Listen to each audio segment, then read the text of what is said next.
Lobster Magnet. Lobster's a 10, I told you grab it. Hey! Hey, welcome to Lobster Magnet and Friends, the vlog channel of me, where I'm going to throw all my vlog stuff with my buddies that I drag in to talk about stuff. Yeah. So that way no one can complain about me putting lazy content on my main channel. Yeah. So let's talk about Promised Neverland. So this chapter is finally like there. Oh, I must say that I love that color page. It was okay. It just Come on! I thought that was so cute with the little base and all the little locations. I thought that was a great color page. It was kind of cute. Like, I looked into it and, like, I spent, like, maybe a minute or two looking at all the little details that they threw in, but I don't know. It didn't feel that deserved compared to some of the other color pages that they've done. It wasn't, like, as epic or as artistic, but I really liked it. I thought it was really charming.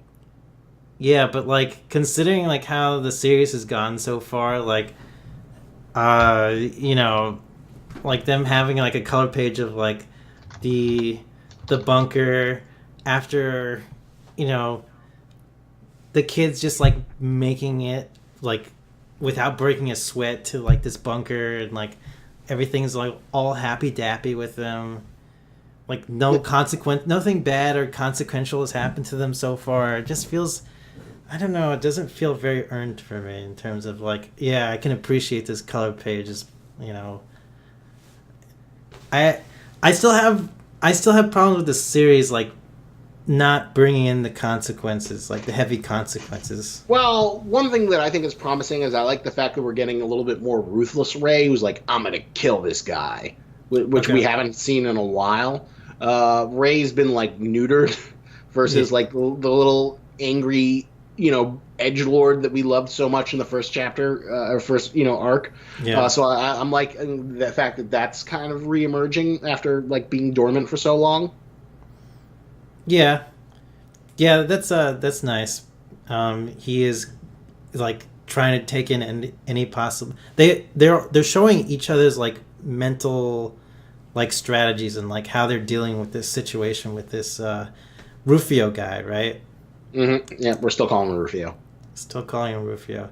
So, like, that was kind of interesting, too, because, you know, before, with all the kids around, like, we couldn't really get into, like, too many crazy mind games because the damn kids were distracting as hell. But now, like, kids are out of the equation right now. This is awesome. They're out in the wilderness. They're going to try and survive in the wilderness with this random dude. We don't know... like, what he's going to do next. It's pretty exciting. True, although I want to like Rufio. He's got to, like, do something, like, either edgy to, like, ruin the kids or something. Like, because I feel like all the menace that he originally posed when he was, like, holding a gun and knives to them has, like, completely been drained. Since we know that, like, he's kind of like a pussy and he's not going to, like, actually harm anyone. Yeah, but that doesn't necessarily mean he would save them. Like, if... and he's also has this situation where he's going to have to be forced to save him, where, like, Gilda's like, if you don't bring them both back alive... or no. Oh, it was just one of them alive? Yeah, one of them alive. Like, I'm surprised Gilda even gave him the option of, like, you have to bring at least one of them alive. But, like, that was just basically, like, Gilda signing off, like, one of their death warrants. Well, if anyone's going to die, it'll probably be Ray. If, like... oh man, that would restore my faith if the series is like the balls to like kill off Ray. Yeah, that would be pretty damn ballsy, actually. Although I'd rather like Gilda or, you know, what's the like Hispanic kid's name? Don, I think. Yeah, it was Don. Gilda or Don, like throw them or one of the other kids to the fire, as far as I'm concerned. Yeah. But you know, it's definitely like. It's interesting to see them back in the world, back to, like, using tactics. Now they're, like, a little bit better armed, but he's still saying, like, oh, they're swamp monsters. They're going to eat you. Yeah, we don't know what's coming with terms of, like, these man-eater things that he mentioned. I hope they, like, go past, like, a demon civilization. because I really want to see what Demon Civilization looks like. That's like what I think the series really needs is to like build its world building, to like see how these things live. What do their huts look like? You want just like a cutaway of like us going to like. Remember, we were talking about like, oh, what would it be like if we saw demons grocery shopping and stuff like that. I don't know. I think it wouldn't be inappropriate to have like like a little redneck demon shack, and there's like a demon like that's like sitting on a stool and he's like sharpening a blade. And he's like, I wish I could eat human. I can't afford human. Yeah, I like eating human. And then he eats like a swamp monster and he says, if only I could eat more humans. I think actually that would make it more this series more interesting. Honestly, it's like I think we need a little bit more variety in our perspectives of this universe. Yeah, besides Ray and Emma. We do. We need to learn more. We need like another character. We need to find someone who can actually tell us something. We need more than like cryptic mysteries and douchebags who don't like tell you anything. Yeah, exactly. I'm getting a little tired of the perspective of Emma and Ray. Honestly, I want a little bit more variety too.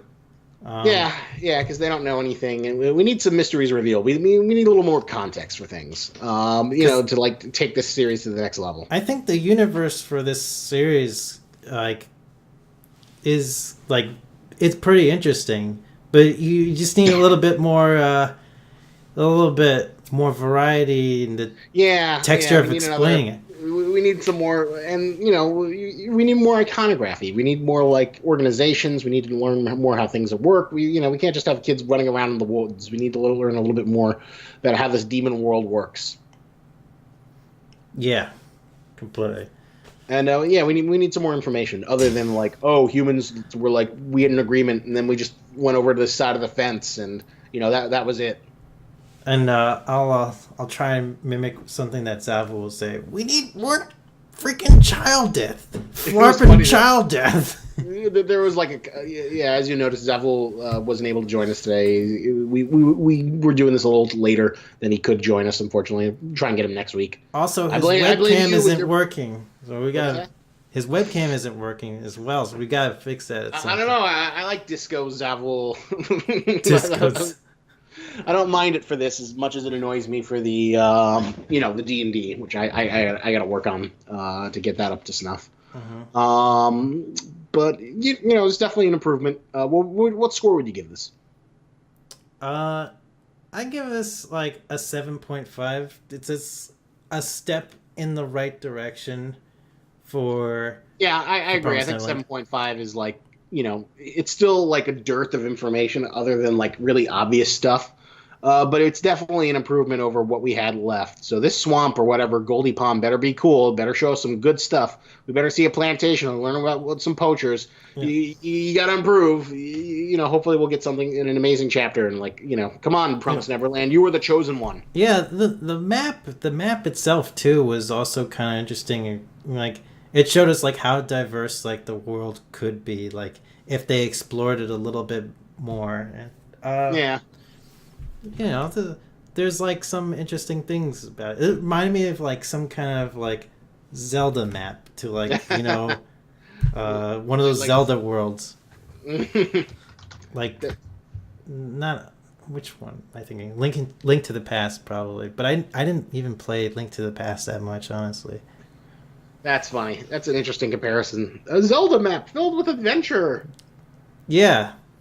Exactly. Hopefully we'll get more and more territories. Like I still have like a lot of faith in this series, and it feels disappointing for it to like not hit that great point. And yeah, we definitely want to learn more about the map, the more area. Oh wow, yeah, it shows where where Grace Field House is, and like the big center. All right, so I think that anything else, Dad? Do you think that we basically covered all our bases on what we wanted to talk about? Well, if we were to shield something, it'd probably be like the swamp thing, right? For the man-eaters. The man-eaters. They're going to be cooked. That's actually really good. That's actually really good. Oh man. Well, maybe I'll put Swamp Thing. Maybe I won't. It all depends on how my call with Amazon, if this tech support for this thing goes tomorrow. But Swamp Thing would be very appropriate. For sure. But we need more smart demons though. I don't want any more of the feral demons. The feral demons are kind of boring. No vegan demons. Mm, I don't think we need more vegan demons. I think we need redneck demons who want to eat human but can't afford it. We need some class struggle.